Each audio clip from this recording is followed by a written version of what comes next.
Welcome friends, আমি সৌরভ। তো আমি এখন কথা বলবো শাকিব খানের নতুন একটা বিজ্ঞাপন নিয়ে, অর্থাৎ শাকিব খানের সিক্স প্যাক অ্যাপ নিয়ে। তো শাকিব খান হারালো হৃতিককে এবং সিক্স প্যাক বডি দিয়ে ঝড় তুলে দিল। তো রিসেন্টলি শাকিব খানের নতুন একটা বিজ্ঞাপন রিলিজ করছে। তো আসলে এটা বিজ্ঞাপনের জাস্ট টিজার ছিল, এখনো পর্যন্ত কিন্তু পুরো বিজ্ঞাপন রিলিজ করা হয়নি।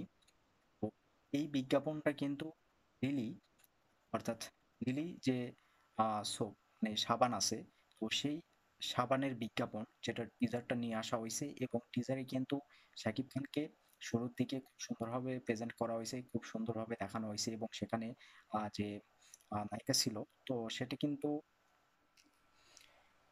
ইউএস এর নায়িকা, অর্থাৎ ইউএস থেকে নতুন নায়িকা নেওয়া হয়েছে, যেহেতু শাকিব খান ইউএস এ একটু সময়টা বেশি দিচ্ছেন, তো এখান থেকে এই নায়িকা হয়েছে এবং লিলি সাবানের জন্য এই বিজ্ঞাপনটা করা হয়। শুরুর দিকে খুব সুন্দরভাবে রোমান্টিক একটা সিন দেখানো হয় এবং যেখানে নায়িকাটা গাড়িতে উঠেছিল, শাকিব খান পাশে ছিল। তো সেই সিনটা কিন্তু আমার খুবই পছন্দের ছিল, খুব সুন্দর লাগছে। সেখানে শাকিব খানকে যেভাবে প্রেজেন্ট করছে খুব সুন্দর। সেটা যদি বেসিক্যালি তুফানের কোনো গানের সিন হতো কিংবা দরদের কোনো গানের সিন হতো, তাহলে কিন্তু এই জিনিসটা জাস্ট কাঁপিয়ে দিত সবকিছু।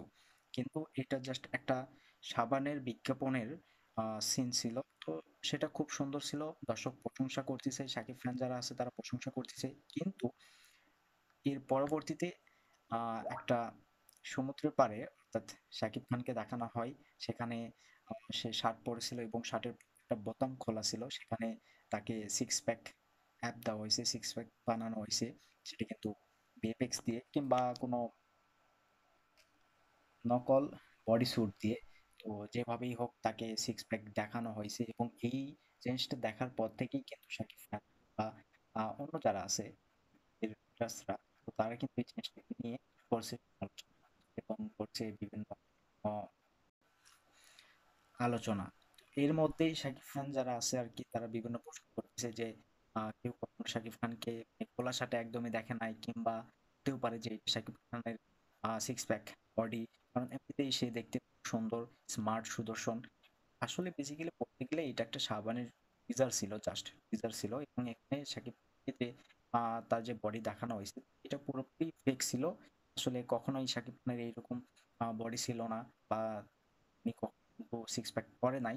যদিও আমরা আরপিন শুভকে দেখছিলাম, সে কিন্তু তার যে ঢাকা অ্যাটাক টু সিনেমাটা ছিল আর কি, সেই মুভিটার জন্য কিন্তু সিক্স প্যাক করছিল এবং তার জন্য প্রচুর পরিশ্রম করছিলেন, সেটা আমরা প্রত্যেকেই জানি।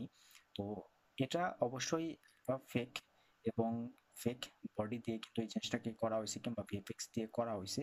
তো এটাকে নিয়ে এত সমালোচনা কিংবা মাথার কোনো দরকার নেই, কারণ যেহেতু এটা একটা সাবানের অ্যাড ছিল এবং সাবানটাকে আমরা গায়ে মানে গায়ে দিয়েই কিন্তু আমরা গোসল করি, অবশ্যই যখন পুরো অ্যাপটাকে দেখানো হবে তখন আসলে এই জিনিসটা কিন্তু আমাদের কাছে খোলাসা হবে।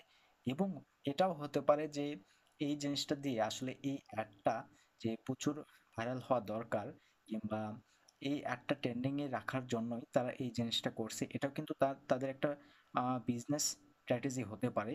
তো এই বিষয়ে আসলে সঠিকভাবে কিছু বলা যাচ্ছে না, তবে এই যে সমালোচনা হচ্ছে কিংবা দর্শক এটাকে নিয়ে বিভিন্ন কথা বলতেছে, তো এতে কিন্তু এই যে তারা অ্যাডটা করলো, তো তাদেরই কিন্তু একটা বেনিফিট হচ্ছে, কারণ এই জিনিসটা কিন্তু প্রত্যেকের কাছে ছড়িয়ে যাচ্ছে। তো যাই হোক, এই জিনিসটা নিয়ে আসলে এত বেশি আম, আলোচনার দরকার নেই আমি যতটুকু মনে করি। এবং জিনিসটা টিজারটা আমার কাছে খুব সুন্দর ছিল, কারণ প্রথম সিনটা আমার খুব ভালো লাগছে। আর আশা করি পুরো মানে একটা আসলে অবশ্যই যথেষ্ট ভালো হবে। আর তুফানের যে আপডেটগুলো আছে, অবশ্যই সেই আপডেটের ভিডিওগুলো আছে, অবশ্যই সেই আপডেটগুলো দেখুন। এবং তুফানের ঝড় আসতেছে কিন্তু অলরেডি। তো যাই হোক, দেখা যাক কেমন হয়। আর ভিডিও ভালো লাগলে অবশ্যই একটা লাইক করুন, শেয়ার করুন আর এই চ্যানেলটা সাবস্ক্রাইব করে রাখুন।